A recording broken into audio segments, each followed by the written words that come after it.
Now this is the second part of the video. In our first part, we handled this multiplication. We multiplied two rational expressions and proved that the product is also a rational expression. Now in the second part of the video, we are looking at the division of rational expressions. So before we divide rational expressions, I want you to look at this rational numbers. Okay, first we have a small example. 10 over 24 divided by 14 over 4. So what is the quotient of these two rational numbers? Let us see. Right away I'll write it up as 10 over 24. Instead of division here, we'll change it to multiplication. Alright, we'll say times 14 over 4. Now what happens?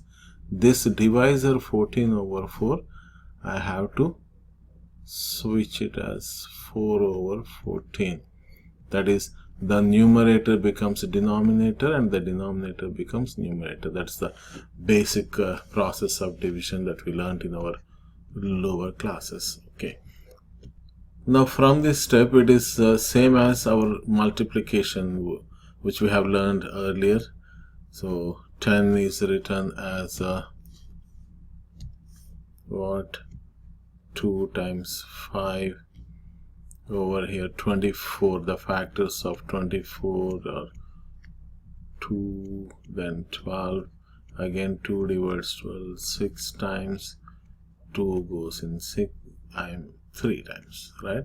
So 24 can be written as 2 times 2 times 2 times 3 times that 4 on the numerator is 2 times 2, and in the denominator 14 you can change it as 2 times 7. Then cancel out the common factors in numerator and denominator. I'm seeing 2 here, another 2 in the denominator. Now there is a 5 in the numerator, you don't see 5, so leave it alone. Now 1, 2 here, that 2 got cancelled, this 2 got cancelled with the other 2. Now leaving behind, what are left over here? 5, that's all. 5 times 1 times 1 I don't have to consider, and in the denominator you have 3 times 2 times 7.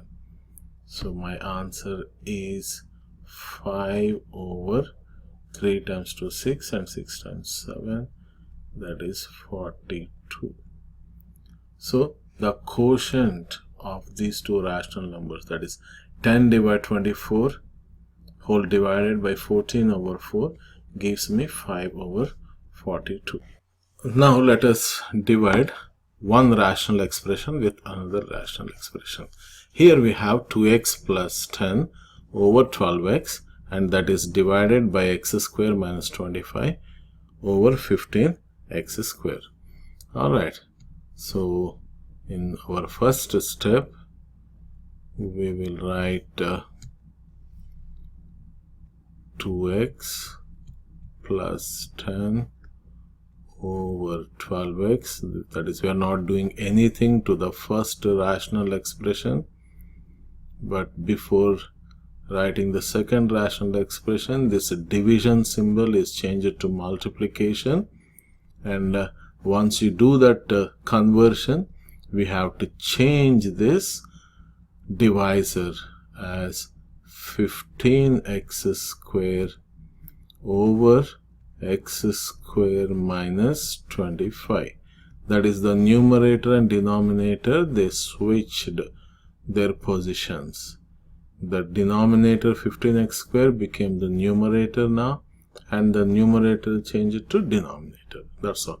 Once you reach this point, the rest of the process is same like multiplication. So let us quickly go over. Now I have to simplify, that is, find the factors of this 2x plus 10 We know that 2x is 2 times x, and plus 10 can be written as 2 times 5.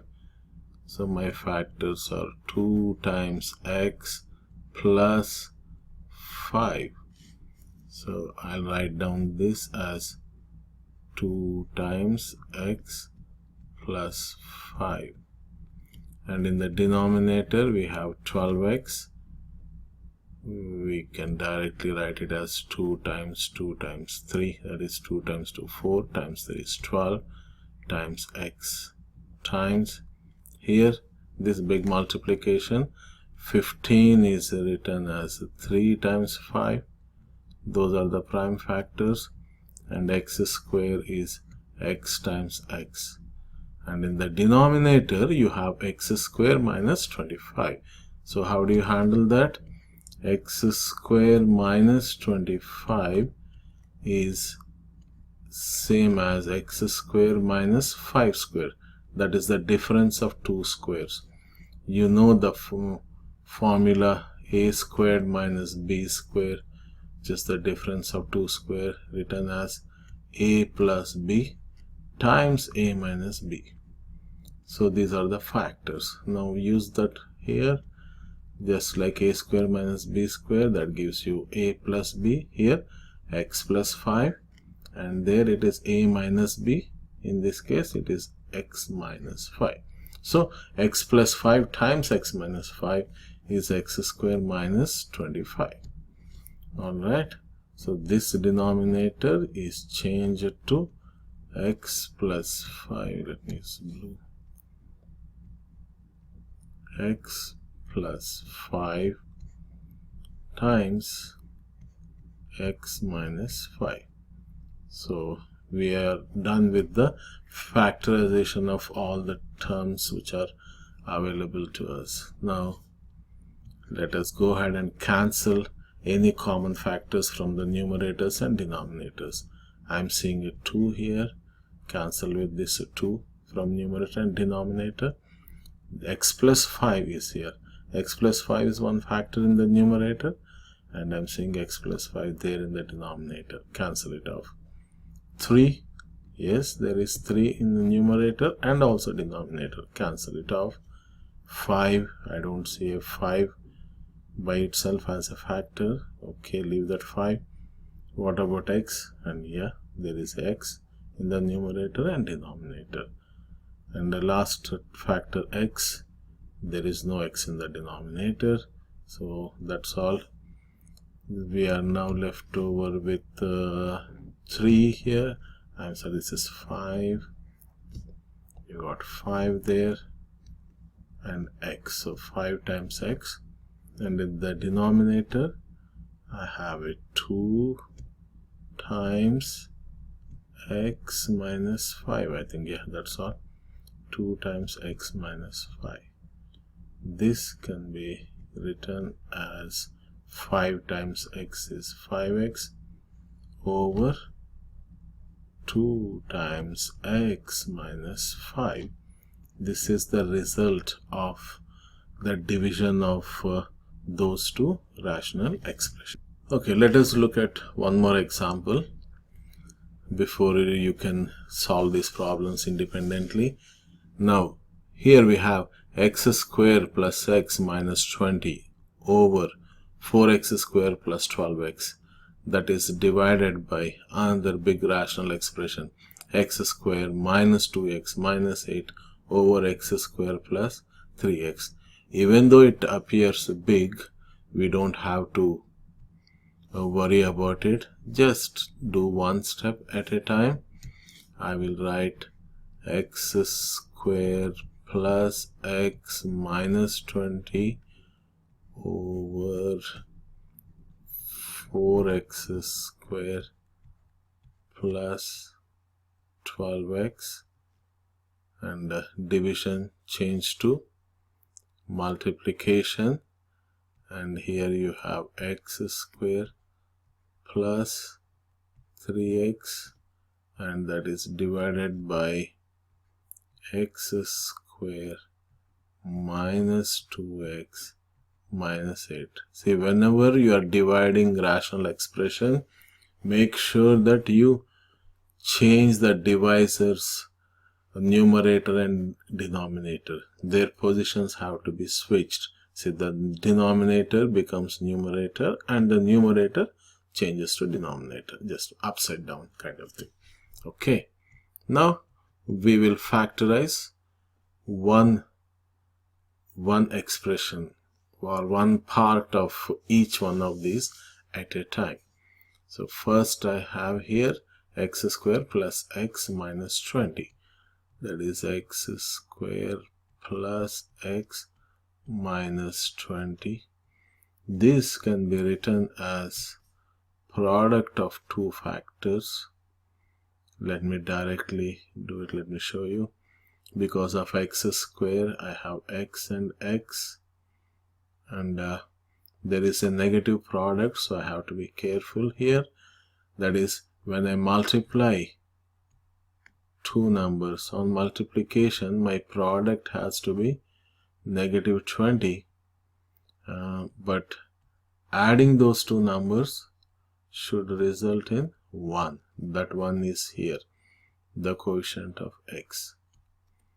We learned this factorization in previous units. Okay, tell me what are the two numbers whose product is negative 20, and on addition it will give you a 1, positive 1. Okay, it is 4 and 5. You know that 4 times 5 is 20. 4 plus 5 is 9, but you are looking for negative 20 here and a positive 1. So I can just put a negative sign here. That is negative 4 times positive 5 gives you negative 20. And the same negative 4 on adding with 5 will give you a positive 1. So my required numbers are negative 4, positive 5. I will write here x minus 4 times x plus 5. That is, the factors of x square plus x minus 20 are x minus 4 times x plus 5. Right? This piece is done. X is, it is just x. X minus 4, x minus 4 times x plus 5. That's right. Now in the denominator, 4x square plus 12x. So let me do it this side. 4x square plus 12x. Only two terms. That's easy. 4x square is 4 times x times x. This 4 I'm not writing as 2 times 2 because I have a bigger number here, 12. So I don't have to worry about it. 12 is 4 times 3. That's a multiple of 4. And times x I have. Now the common factors are 4 and also x. 4x can be taken out as common factor, leaving behind x and there plus 3. That is, 4x square plus 12x can be factorized as your 4x times x plus 3. As you practice on these problems, you don't have to depend on the scratch word. You can directly see 4 and 12 here. Yes, 4 is a common factor. X square and x, I'll take out x, and now leaving behind x plus 3. So keep working on those, you will easily understand. Now x square plus 3x, I have here x square plus 3x, that is x times x. What is x square? That 3x is 3 times x. My common factor is x, so take out that x, leaving behind x plus 3. Alright, so x square plus 3x is written as x times x plus 3. And now in the denominator we have to think a little bit. We have here what? X square minus 2x minus 8. Now I have to write this also as product of two factors. It is x squared, so I'll just write down x times x.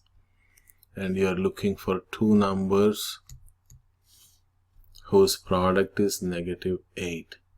So find two numbers whose product is negative 8, and sum of those two numbers must give us this negative 2. So what are the two numbers that come in our mind? We know that 4 times 2 is 8, and 4 minus 2 is 2. Okay, let me write off that. 4 here, 2. 4 and 2. And let us decide on the negative sign. We are looking for negative 8. So one of these two numbers it has to be negative. Which one? Look down here. On adding those two numbers, my result has to be negative 2. Negative 2 I am looking for. So the bigger factor must have a negative number. Negative 4 plus 2 gives you negative 2. So I'll put a negative sign here. Negative 4 times positive 2 is negative 8. So x square minus 2x minus 8 can be factorized as x minus 4 times x plus 2. Okay, so this denominator x square minus 2x minus 8 is broken down as x minus 4 times x plus 2. So we have all the simplified forms of both the numerators and the denominators. Now the next thing is just to cancel the common factors from numerator and denominator. I have x minus 4 here, and in the denominator also I'm saying 1x minus 4. Cancel off x minus 4 with x minus 4. There is x plus 5 here on the top. I don't see it there in the denominator. Leave it. I'm seeing one x here, another x down. Cancel it off. X plus 3 can be cancelled with this x plus 3. Now you are left with x plus 5. Anything else? No, just x plus 5 by itself. So I can leave it that way. You have a 4 here in the denominator, and times x plus 2. So 4 times x plus 2. That's all. Let me double check. X plus 5 over 4 times x plus 2. Right, this is my quotient. So the division of these two big rational expressions have given us the result is x plus 5 over 4 times x plus 2, which is again a rational expression. Thank you.